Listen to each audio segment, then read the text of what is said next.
Another problem in the future.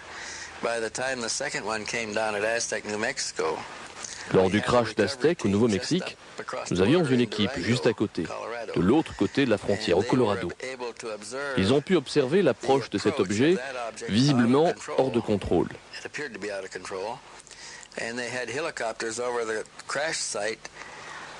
Il y a eu des hélicoptères sur le lieu du crash moins d'une heure après l'écrasement. Les hélicoptères tournaient autour du site. Des gens d'une équipe spéciale habillés en bleu foncé se préparaient à prendre le contrôle des lieux.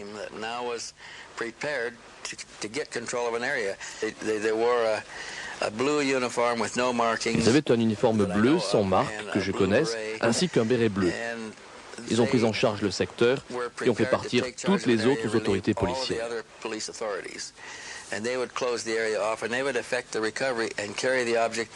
Ils ont alors transporté l'engin vers un endroit secret. Nous pensons qu'il y a des résidus de ce crash dans un laboratoire près d'ici, ainsi qu'à Los Alamos et à la base 51 au nord du Nevada, et peut-être à d'autres endroits. Ces équipes ont donc transporté les débris et ils ont pris le contrôle du crash d'Aztec en très peu de temps et ont pu maintenir le secret.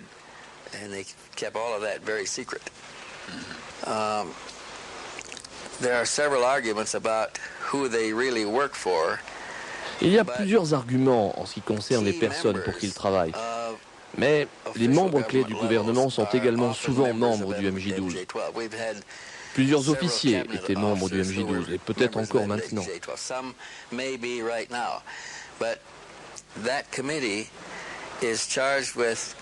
Ce comité est chargé de contrôler le plus grand secret que ce pays ait. Ce secret est tel qu'aucun élu ou officiel n'a le droit de le connaître car il pourrait partir avec ce secret.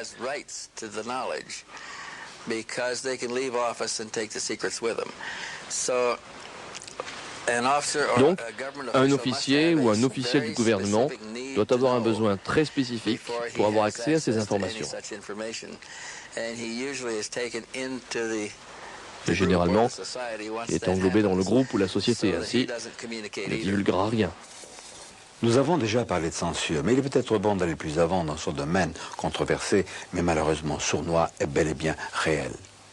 Et ce qu'on a noté, c'est que le grand public est tellement conditionné par 40 ans de mensonges qu'il prend toute cela à la rigolade. La presse sérieuse ne parle des ovnis que pour rigoler, tandis que les tabloïds, ils font une censure à l'inverse. Ils exagèrent tout, ils en rajoutent, on exagère et réduit à l'absurdité de cette façon-là. Et c'est très instructif que, par exemple, les tabloïds, le National Enquirer, le propriétaire, c'est en effet un ancien du CIA. Les médias ne sont pas les seules victimes. Il y a aussi des personnes, et vraiment victimes. Par exemple, tout d'abord, on a nié l'existence du MJ-12, c'était facile, ça rendait service aux canailles de la science et aux canailles des médias qui sévissent de par le monde, mais il y a quand même des documents. Par exemple, cette lettre du président Truman adressée à James Forrestal, alors secrétaire à la Défense aux États-Unis. C'était le 24 septembre 1947. Il lui parle du MJ-12. Vous êtes par la présente autorisé à procéder avec toute la vitesse et la précaution nécessaire à votre enquête. Ce sujet devra être référé exclusivement comme Opération Majestic 12. James Forrestal a exigé du président Truman de révéler la vérité au Sénat. On l'a convaincu qu'il était souffrant, déprimé, et qu'il était nécessaire de le garder quelques jours à l'hôpital Bethesda de la Navy, d'un grand hôpital au nord-ouest de Washington. Et là, 3 agents de la CIA l'ont étranglé, ont attaché un drap autour de son cou, on l'a défenestré, et malheureusement, le drap a cassé. Et ça fait mauvais effet, ça fait désordre, c'est ainsi qu'on a appris qu'il s'agissait d'un assassinat. D'autres cas sont connus, peut-être moins définitifs. Celui, par exemple, de Paul Bennewitz. Dr Paul Bennewitz, qui est un industriel. Oh, c'est pas la maison Ford, c'est pas Chrysler, etc. C'est un petit industriel du Nouveau-Mexique qui, un jour, sur son ordinateur, a capté un dialogue entre Kirtland Air Force Base, c'est la base de l'Air Force qui est mitoyenne de l'aéroport d'Albuquerque, l'aéroport civil, et une autre source qu'il pense avoir identifiée, en celle de Dulce, la fameuse base. Alors il a été sidéré de comprendre que cette base IBI, extraterrestre, communiquait avec une base de l'Air Force. Et il a dit, je vais me mettre dans le circuit. Et Kirtland lui a dit, oui, c'est peut-être intéressant, on va se voir. Et là a commencé une abominable intoxication qui a diminué Bennewitz. Bien, on a la confession de Bill Moore au congrès du MUFON en 1989 à Las Vegas, où Bill Moore s'est accusé, a fait des aveux en public devant 400-500 personnes. J'y étais, comme quoi il avait participé à un travail d'équipe pour déstabiliser, pour détruire l'équilibre affectif et émotionnel de Bennewitz. Et qu'il y avait de nombreux, par exemple, bris de domicile, qu'on s'appelle effraction. Il déplaçait des objets, il faisait des petits montages avec des personnages, mettons, déguisés dans sa rue. S'il appelait un membre de sa famille, le temps que la personne arrive, bien entendu, il n'y avait plus rien. Et n'importe quelle personne, même la plus solide, si on fait ça suffisamment longtemps, avec suffisamment de savoir-faire, et il y a du savoir-faire, la personne craque. Si on croit ce que dit Bill Moore, Richard Doty de l'US Air Force lui aurait ordonné de fournir à Paul Bennewitz de fausses informations.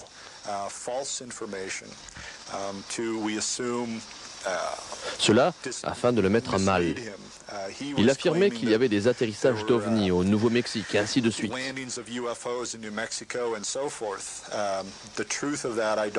La vérité sur tout cela, je ne la connais pas.